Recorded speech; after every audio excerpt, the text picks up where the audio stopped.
मैं मूवी देखकर बाहर ही निकली थी कि ये सज्जन जी और इनकी वाइफ ने मुझे पहचाना ये कहकर कि आप है ना यूट्यूब में आपका चैनल है। तो मैं वैसे तो बहुत खुश हुई।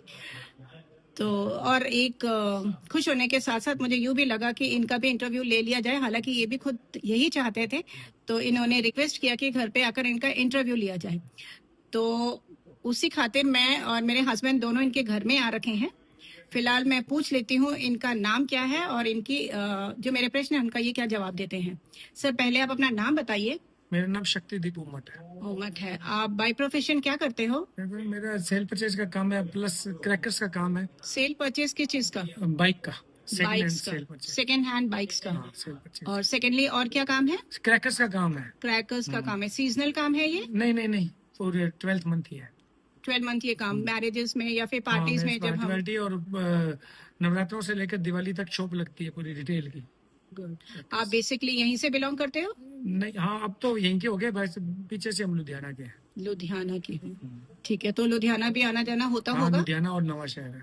नवा शहर में हमारा ददियाल है, सब वहीं पे रहते थे। लुधियाना में हमारा मामा जी नाना जी का घर है। ठीक है।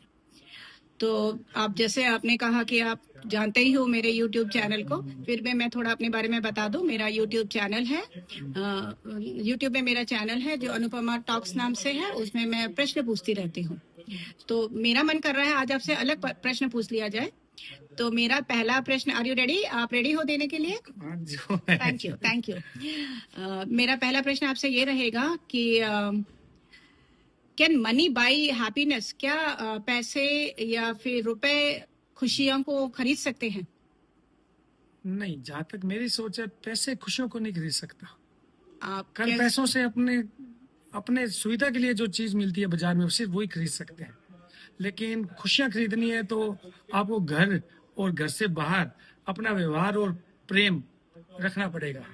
घर के जो मेंबर है उनसे व्यवहार और प्रेम अच्छा रखे हुए तो घर में खुशियां मिलेगी।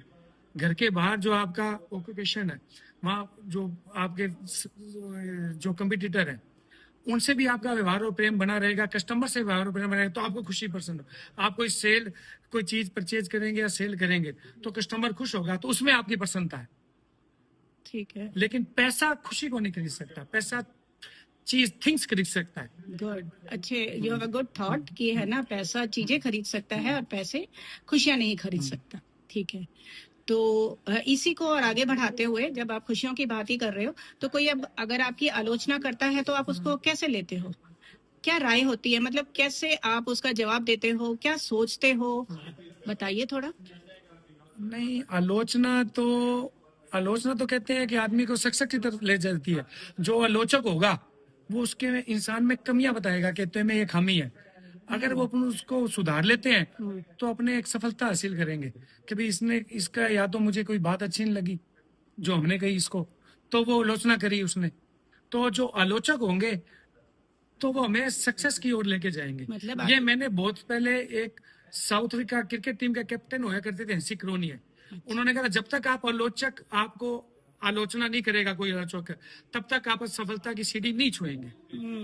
आप कहना चाह रहे हो कि एक आलोचक का होना भी बहुत जरूरी है जो आपको सक्सेस दिलाता है ना?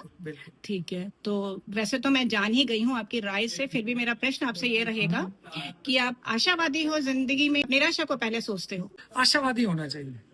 क्या उसका रीजन ये कि आशा और निराशा सिर्फ इंसान के या जीवन से सुख दुख से जुड़ी रहती है। अगर आपके जीवन में सुख आ रहा है तो आप आशावादी हो जाते हो, अगर कोई दुख आ जाए तो आप निराशावादी होते हैं। यार क्या हैपेंड हो गया, आपका कोई भगवान से परमात्मा से विश्वास उठ जाता है कि नहीं, जब तक अपने जिएंगे तो सुख दुख और नेगेटिव पॉजिटिव ये साथ साथ चलते हैं। तो इंसान को मेरे हिसाब से आशावादी होना चाहिए। आशावादी, जब तक अपने जिएंगे सुख दुख साथ चलेगा। तो आशा और निराशा सिर्फ सुख दुख से जुड़ी है। ठीक है, मतलब आप ये कहना चाह रहे हो, हालांकि ये दोनों साथ ही चलेंगे। हाँ, साथ ही चलेंगे। हमेशा हमें आशा रहना चाहिए। जहाँ धूप है वहाँ छाव होगी, जहाँ आशा है वहाँ निराशा होगी। कुछ समय के लिए हर जीवन में सब एक जैसा नहीं चलता। हाँ जी। जहाँ सुख आ रहे हैं वहाँ दुख भी कुछ देखना पड़ेगा। हाँ जी। तो धन्यवाद बहुत। लेकिन मैं आपका सारांश बता दूं जो आपने मुझे बताया है। आप ये मानते हो कि पैसों से हम खुशियां नहीं खरीद सकते हैं? दूसरी चीज आपने ये बताई कि है ना आलोचक होना जरूरी है। होना बहुत जरूरी है, जो आपको सक्सेस की ओर ले जाता है। और तीसरी चीज हमने आपसे ये जाना कि आशा जिंदगी में आशावादी होना बहुत जरूरी है।